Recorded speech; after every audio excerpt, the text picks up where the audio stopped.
ہماری اس زمین کے اوپر تقریباً 10 ملین اینیملز اور پلانٹس پائے جاتے ہیں۔ جو بائیولوجسٹ ہیں اس میں سے تقریباً 15 ملین اقسام کے جانور اور 5 ملین اقسام کے پودوں کے بارے میں ہی جان سکے ہیں۔ یہ جاندار بہت سادہ بیکٹیریا کی طرح اور انسانوں کی طرح بہت زیادہ کمپلیکس، بیکٹیریا کی طرح سادہ اور انسانوں کی طرح بہت زیادہ پیچیدہ حالت کے اندر موجود ہیں۔ ان میں سے کچھ سمندروں میں رہتے ہیں، کچھ زمین کے اوپر رہتے ہیں، کچھ پیدل چلتے ہیں، کچھ اڑتے ہیں اور کچھ ساکن رہتے ہیں۔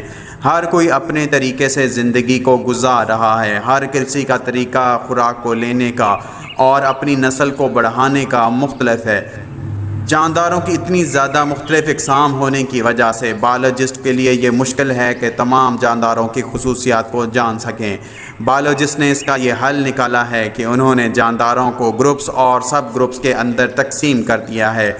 جانداروں کا گروپس اور سب گروپس کے اندر تقسیم کیا جانا بائیولوجیکل کلاسیفیکیشن کہلاتا ہے۔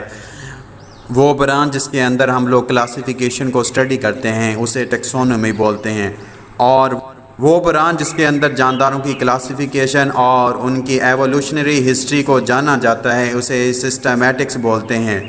ان دونوں برانچوں کا مقصد جانداروں کے درمیان مشابہت اور جانداروں کے درمیان فرق کو تلاش کرنا ہے تاکہ ان کو پڑھنے کے اندر آسانی ہو سکے، اور اس کے علاوہ جانداروں کی ایوولوشنری ریلیشن شپ کو تلاش کرنا ہے کہ جانداروں کے اندر وقت کے ساتھ کیسے کیسے تبدیلیاں رونما ہوئیں اور اب وہ جاندار کس حالت کے اندر موجود ہیں۔